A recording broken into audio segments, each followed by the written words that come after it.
À quelques mètres sous la surface d'une baie de 360 hectares, gît l'antique Alexandrie. Les cataclysmes ont précipité les temples et les ports sous plusieurs mètres d'eau.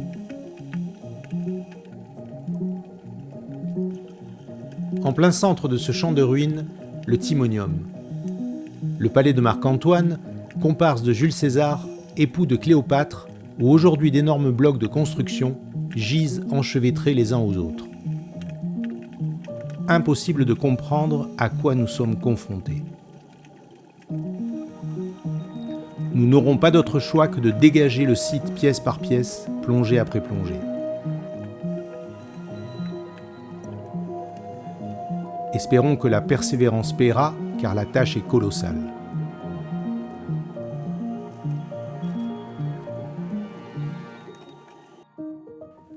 C'est l'histoire de la passion d'une équipe pour une province très particulière d'Égypte.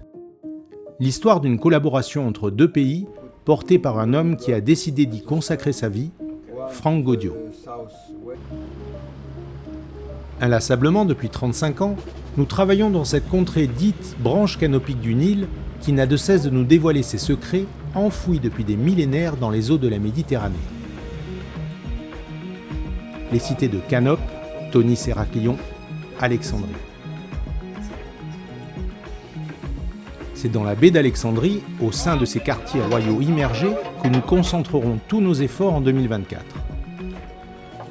Les membres de l'équipe seront confrontés au gigantisme, à l'inattendu et au stupéfiant des 3 sites retenus pour cette nouvelle mission.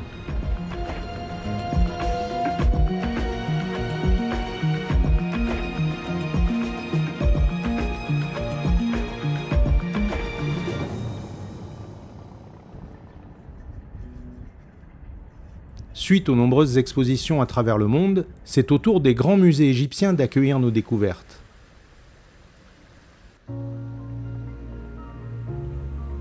Le Grand Egyptian Museum du Caire exhibe aujourd'hui les colosses de Tonis Héraclion.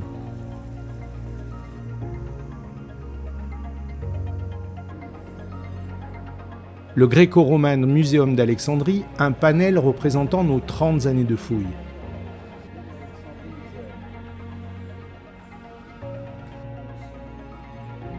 L'occasion pour les nouveaux membres de l'équipe d'apprécier et de mesurer toute la richesse de ces découvertes. Chacun est enthousiaste et motivé car l'histoire continue et une nouvelle mission débute.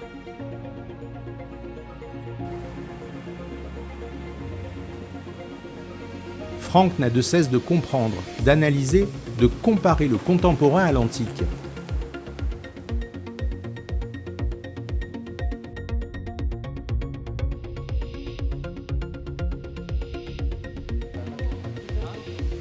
Il s'imprègne toujours du témoignage que procurent les vestiges autour de ces fouilles.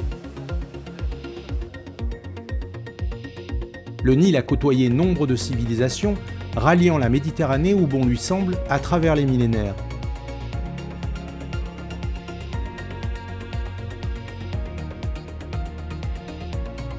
Le fort mamelouk de Rosette en est la preuve tangible.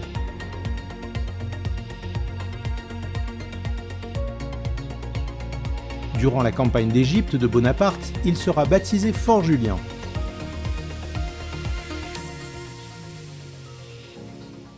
Enfoui sous une arche, la découverte de la fameuse pierre de Rosette permettra à Champollion de percer les secrets des hiéroglyphes et donnera naissance à l'égyptologie moderne.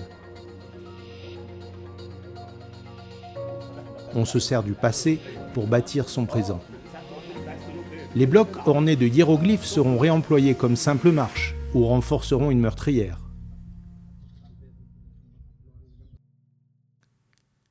La branche canopique du Nil n'est plus. Depuis des millénaires, les séismes ont privé du regard des hommes les cités de Canope et Tonis Héraclion en les recouvrant par les eaux. Mais à l'ouest, une part engloutie d'Alexandrie est au centre de ce pan de l'histoire égyptienne. Et elle est loin d'avoir révélé tous ses secrets. 3 sites à étudier, donc 3 équipes distinctes. Le Timonium nécessite plus de bras, la tâche sera rude. L'épave, déjà découverte l'an dernier, devra être entièrement explorée.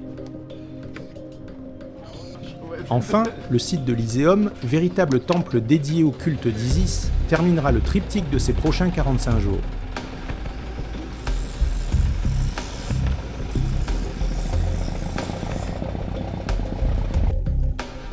On plonge toujours en binôme. Techniquement, ça veut dire travailler à deux, s'assurer mutuellement assistance et sécurité.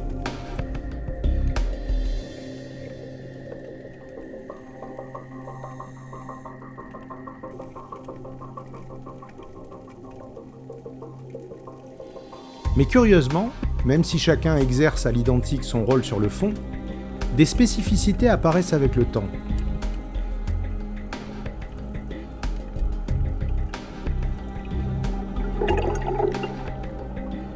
Stéphane a l'expérience de l'archéologue aguerri.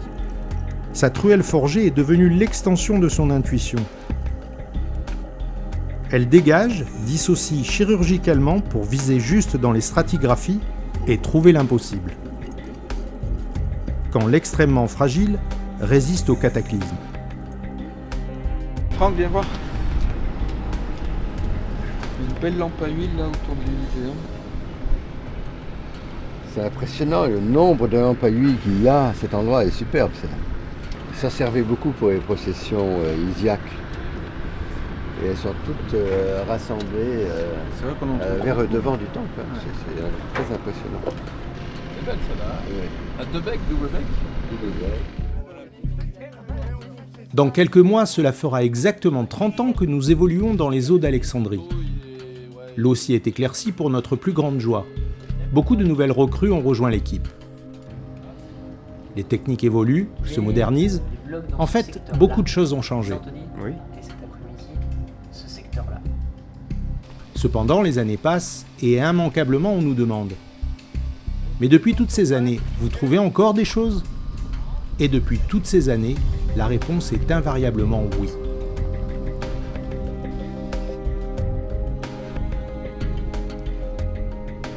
C'est quand même intéressant quand il y a des éléments architecturaux qu'on reconnaît et qui complètent en fait les éléments qu'on avait sur le temple. On se projette dans le temps, sans hésitation, sans le moindre doute. Cette mission sera différente, mais sera tout aussi magique, car le site est immense et la tâche gigantesque. Un millefeuille pour géants qu'on n'imagine pas pouvoir finir un jour. 40 jours, 80 plongées 80 plongées sur le Timonium.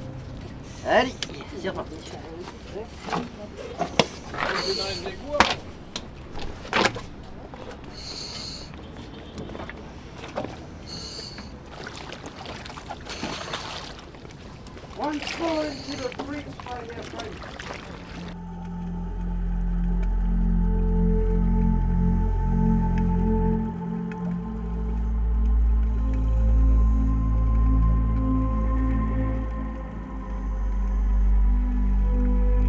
Cette impression de vivre l'extraordinaire, c'est ce qui nous galvanise et nous procure une motivation sans faille. Un rêve d'enfant devenu réalité.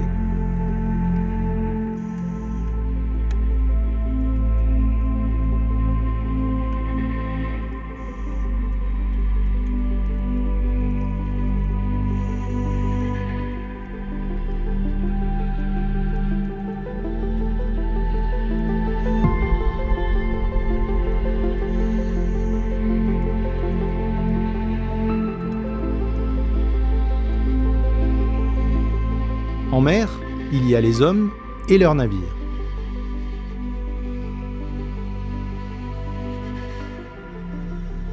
Au tout début, on commence humblement par une coque typique d'Alexandrie, pur produit de ces chantiers navals, Océanex.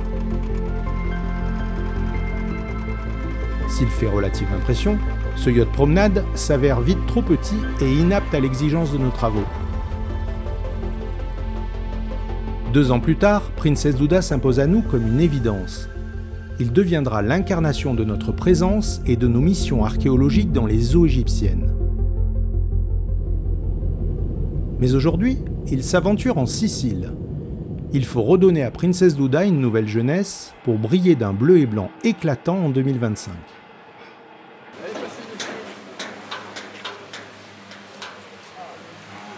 Construit en 1963 en Allemagne, cet ancien vraquier quittera la tranquillité des fleuves nordiques pour la mer Méditerranée. On a commencé à louer dès 1998 Princess Douda comme navire support.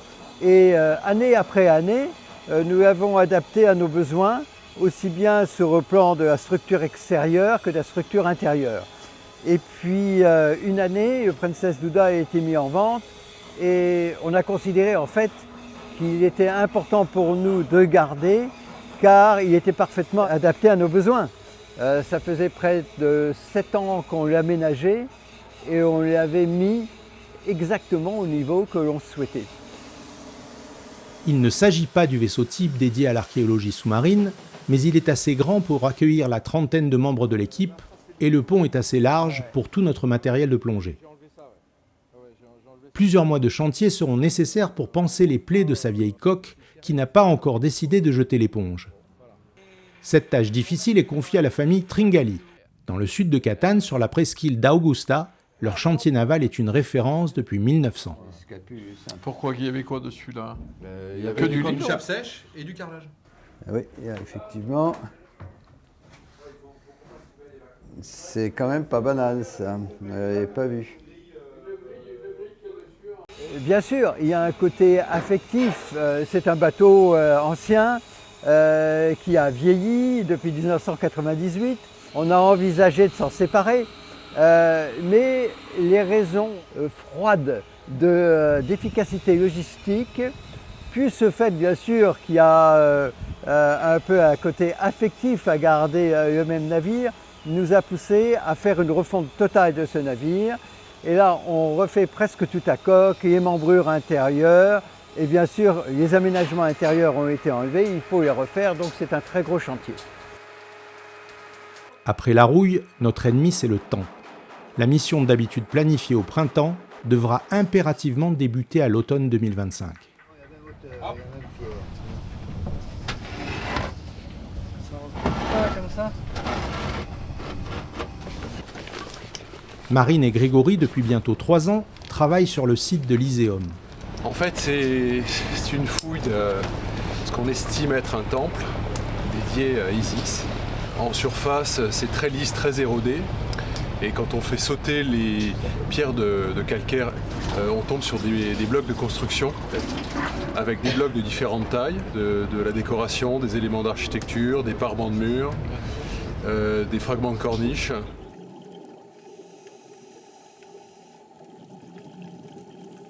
Non loin de là, l'épave est gigantesque.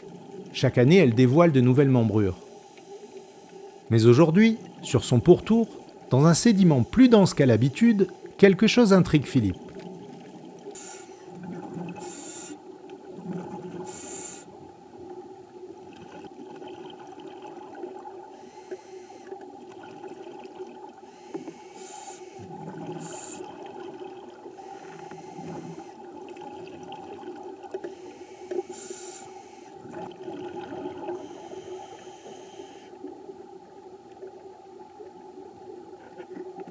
Ça me rappelle beaucoup les 2 lampes qu'on a trouvées l'année dernière au-dessus de l'épave, qui étaient de style corinthien.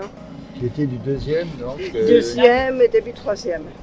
Mais je pense oui, que c'est probablement le même genre de datation. Mais après, on peut avoir diverses couches, dépendant comment ça a glissé. Si on était, c'est à 50 cm de la surface, hein. C'est vraiment la Ça. première couche archéologique. Ça aussi. Ça aussi.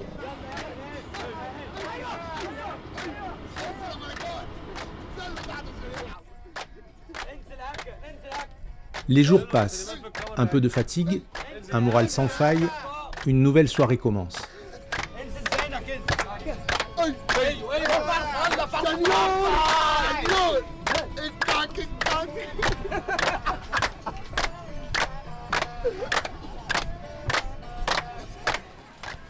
Même si Alexandrie a beaucoup évolué, certains édifices ont cohabité à travers les époques et permettent de retrouver l'emplacement exact de la cité antique.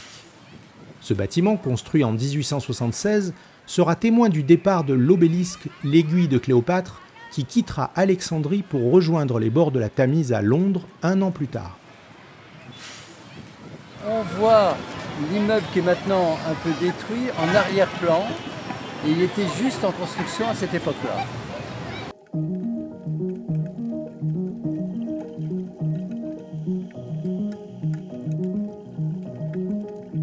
Pas une journée sans émerveillement.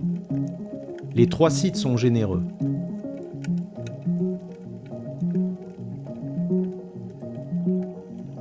Le processus archéologique rodé depuis des années est sans faille.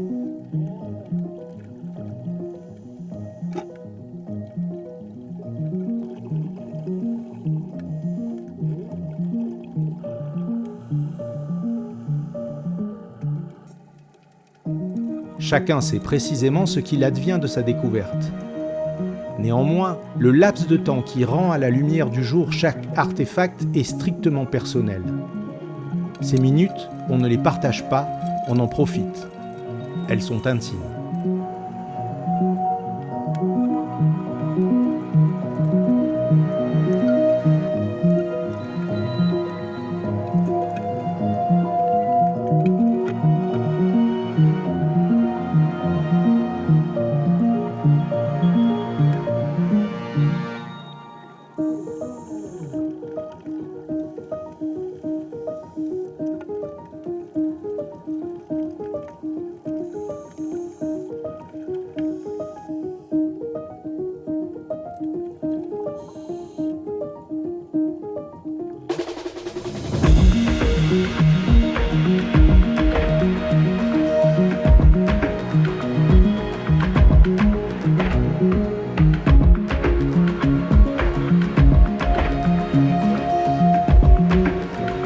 Des années plus tard, on se prend à admirer un bronze, une céramique ou un bijou magnifiquement restauré dans une exposition ou un musée. Mais le souvenir qui procure le plus grand plaisir restera toujours le même. La toute première seconde entre nos mains, avant qu'il n'existe pour les autres. C'était très sympa de la trouver, la visite est vraiment pas bonne, elle est vraiment horrible cet après-midi. Donc trouver quelque chose d'aussi beau dans ces conditions, c'est agréable. 2024 fut une mission différente des autres, mais tout aussi magique. Ça va Oui, oui, j'ai vu ça, oui. C'est ça, même pas.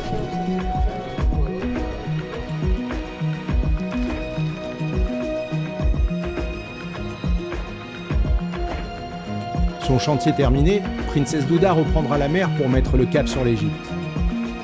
L'équipe est impatiente de découvrir les changements majeurs de ce grand carénage. Ce sera le même bateau, mais en mieux. On se remettra à l'eau, on dormira dans de nouvelles cabines, on profitera de sa nouvelle cuisine, et après toutes ces années, on trouvera encore des choses.